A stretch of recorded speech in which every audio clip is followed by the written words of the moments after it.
I bought the place because it promised peace of mind. That sounds ridiculous now, but at the time it made perfect sense. It was a new build in a quiet neighborhood, the kind of house you see in listing photos with perfect lighting and staged bowls of lemons. The selling point wasn't just the marble counters or the clean lines. It was the system, an end-to-end smart home package that the builder marketed like a private security detail. Smart locks on every exterior door, cameras at every corner, motion sensors, glass break sensors, automated floodlights, a doorbell camera that could read faces and send alerts, thermostat that learned your schedule, smart speakers in every room that could control lights, alarms, and routines with a single sentence. It felt like living inside a cockpit. And after a couple of years of apartment living, thin walls, sketchy parking lot, packages disappearing, this house made me feel protected, wrapped up, monitored. On the first night I did a full walkthrough like a new owner does. I watched each lock engage on the app, heard the crisp mechanical clack from the doors, and felt a stupid rush of satisfaction. I tested the cameras and watched myself in crisp HD from every angle, a little figure walking around in a well-lit box. "Arm the system," I said. The speaker in the hallway chirped and replied in that polite, cheerful voice. "Security is armed. Good night." I smiled at that, like the house was on my side. My partner was out of town for work that week, so it was just me in the house. Alone, but not alone, because the whole point was that the technology was always watching, always listening, always ready. That's what I believed anyway. The first glitch happened while I was brushing my teeth. The bathroom lights dimmed on their own, then shifted to a soft blue. This system had color-changing bulbs, which I'd set up mostly for novelty. Warm light in the evenings, cool light in the mornings. But I hadn't set blue. I paused, toothbrush hanging from my mouth, and said, "Bathroom lights, warm white." The speaker in the hallway didn't respond. The blue stayed. I spit, wiped my mouth, and opened the app. The bathroom light settings were normal. On, white, 70% brightness. According to the app, nothing was wrong. Then the bulbs flickered and snapped back to bright white, as if they'd never changed. I stared at my reflection, feeling vaguely annoyed. New house, new system, bugs, Wi-Fi, whatever. I went downstairs, turned off the lights with my voice, and tried to settle in on the couch. The house felt expensive and empty at the same time. Clean lines, high ceilings, big windows that turned the darkness outside into a black mirror. Every time I glanced at the glass, I saw my own outline staring back. Around 11:30 p.m, music started blasting upstairs. Not a gentle accidental shuffle. Full volume bass, the kind that makes the floor hum. It sounded like a party had begun on the second floor, in a room I wasn't in. I sat straight up, heart jumping, and listened for a second like an idiot, as if music meant footsteps. The song was something generic and upbeat, and it poured down the stairwell like a taunt. "Stop music," I said loud and clear. The music didn't stop. I said it again, sharper. "Stop music, now." The speakers downstairs chimed as if they'd heard me. Then silence, just for a beat, before the upstairs music doubled in volume. My skin tightened. I grabbed my phone, opened the Smart Home app, and tapped the audio section. It showed no media playing, no active devices, no volume controls up. I thought, okay, that's weird. Then I thought, Wi-Fi. I went to the router closet and yanked the power. The music cut out instantly. For a moment, I felt relieved, like I'd just solved the problem with a blunt instrument. I waited, counted to 10, plugged it back in, and watched the router lights blink back to life. The system took a minute to reconnect. My cameras came back online one by one. The locks reported as secured. Everything looked normal again. I went back to the couch and tried to laugh at myself. First night jitters, bugs. It happens. Then the thermostat cranked itself to 90. I didn't notice right away. At first it was just the air feeling heavy. Then I started sweating under a t-shirt. The house felt like it had been sealed and placed under a heat lamp. I checked the thermostat panel in the hallway.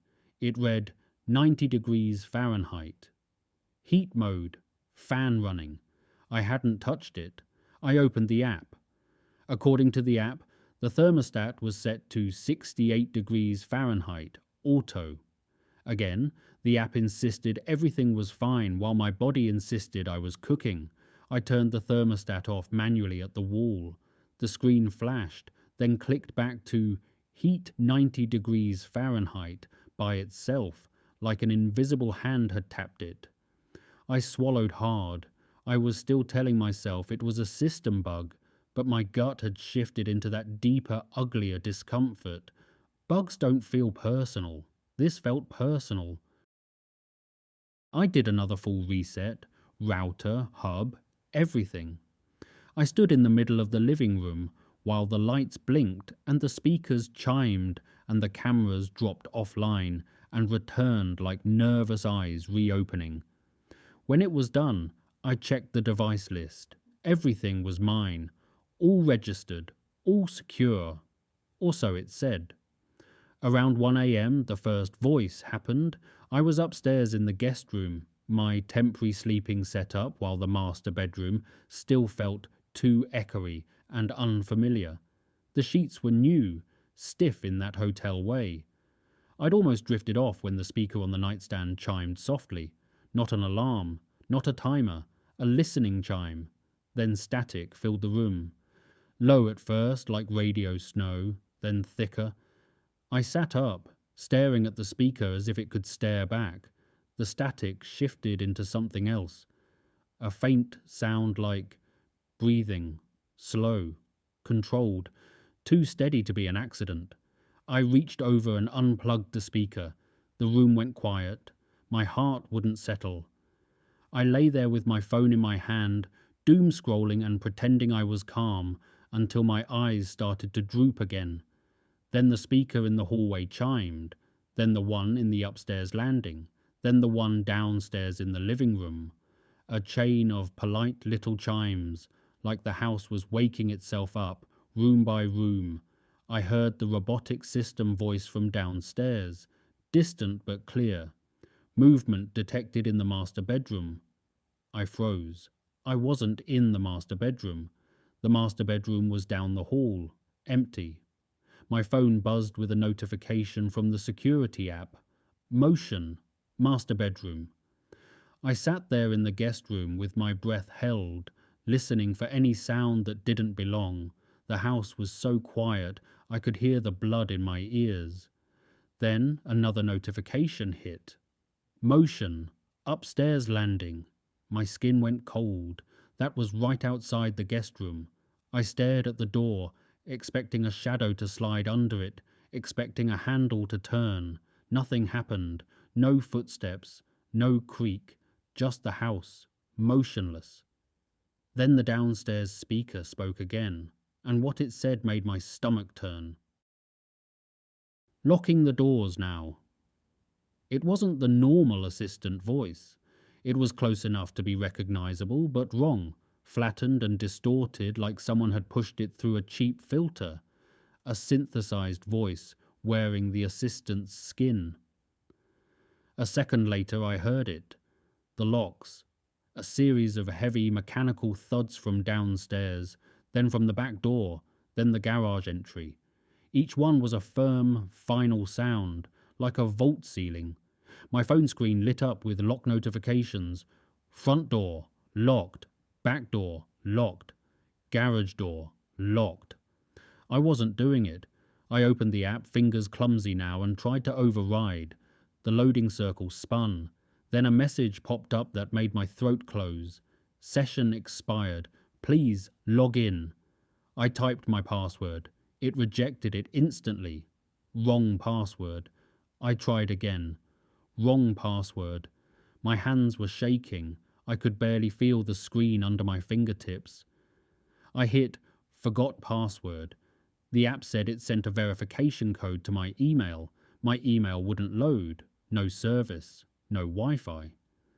The house Wi-Fi had dropped again, like it had been flicked off on purpose. From downstairs, the speakers chimed one by one, as if they were enjoying my confusion. Then the voice came again, closer this time, through the upstairs hallway speaker. "I can see you." A pause. "Don't move." I didn't breathe. I sat on the edge of the bed like a statue, bathed in the dim glow of my phone screen, listening for any sign of an actual person. Any footstep, any breath outside the door. Nothing, just the house's silence. Then my phone buzzed. A camera notification. Indoor camera. Living room. Live feed available.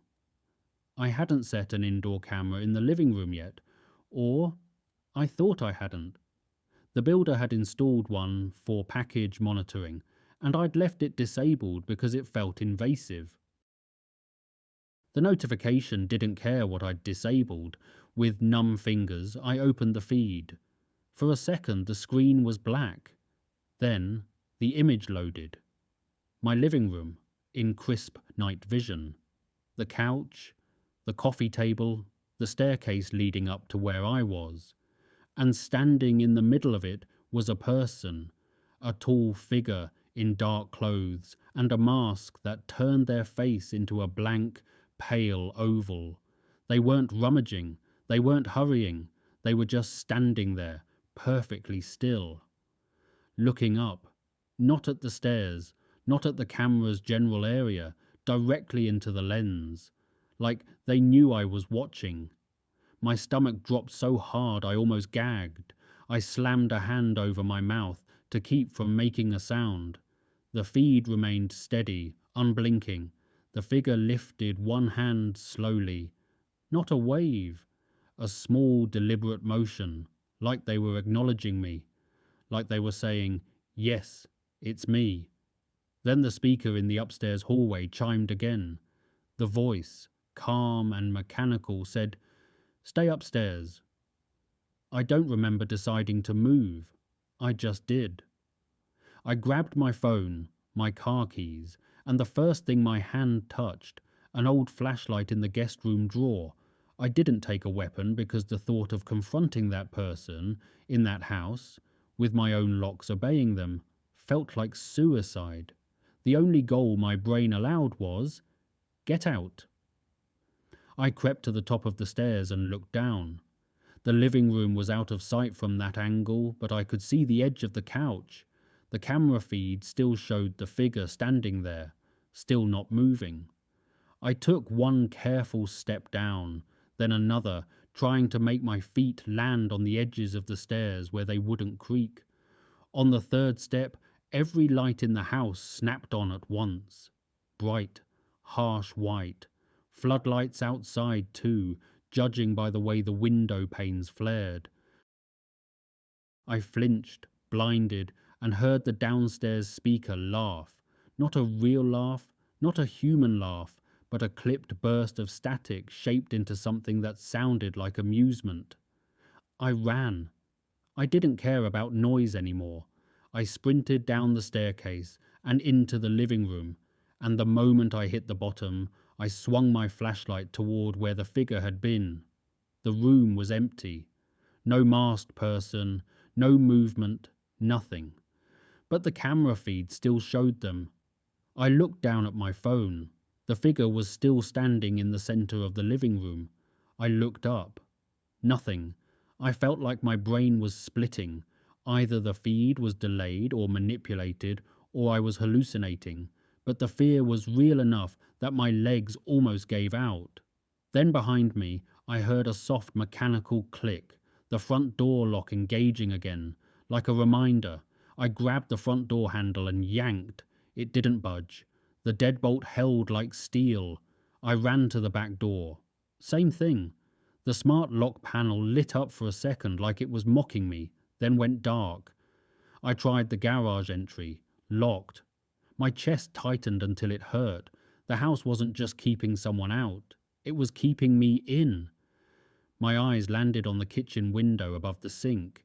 It was a narrow one, the kind you crank open. I didn't think. I grabbed a chair, slammed it into the glass once, twice. The second hit shattered it. The sound was violent, explosive, the first truly human thing that had happened in minutes. Glass sprayed into the sink and onto the counter. Cold air rushed in. I cleared the jagged edges with my forearm through my sleeve, ignoring the sting, and shoved myself through the opening like an animal. My shirt snagged. I tore free and hit the backyard grass hard enough to knock the breath out of me. I didn't stop running until I reached the neighbor's driveway, barefoot and shaking, holding my phone like it was the only real object left in the world. I called 911 with trembling fingers. This time the call connected instantly, like the universe finally remembered it was supposed to work. Police arrived quickly. 3 cars, then more. I stood behind a patrol car while officers swept my house. They checked rooms, closets, the garage, the backyard. They found no one. The living room camera feed on my phone had gone offline the moment I climbed out the window. When it came back, it showed an empty room. The officers didn't treat me like I was crazy, but I could see the calculation behind their eyes. New homeowner, smart system, glitches, panic. Maybe I'd imagined the figure. Then one of them asked, "Can we see your system logs?" I didn't even have access. I couldn't log in.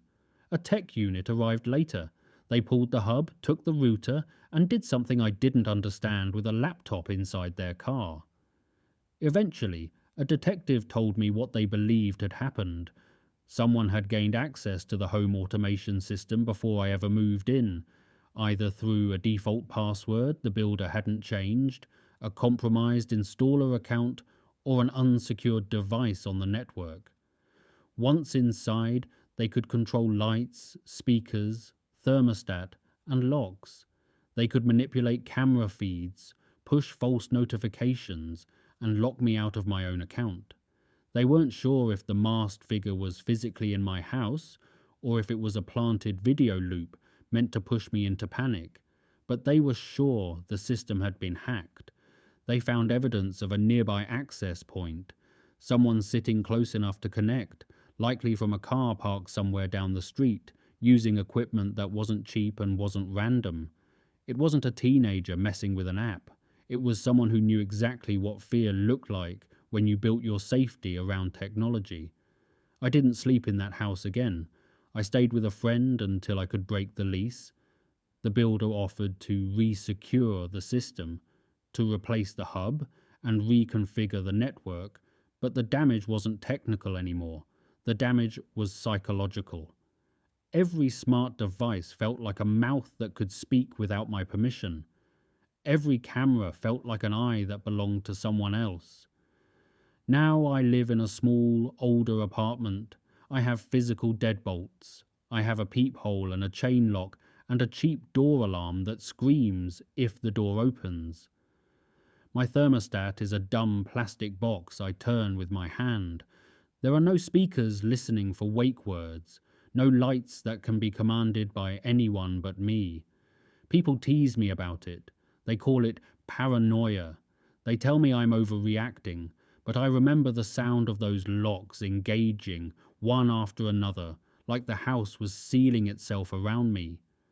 I remember the voice, almost friendly, telling me it could see me.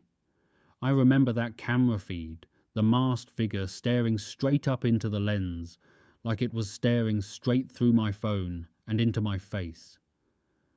The worst part isn't that someone hacked a system. It's that, for a few minutes in that house, I understood what it means to be trapped in a place designed for comfort, while the thing you trusted most was the one holding the doors shut. Sometimes I wonder, If I hadn't broken that window, what was the next command the system was programmed to execute?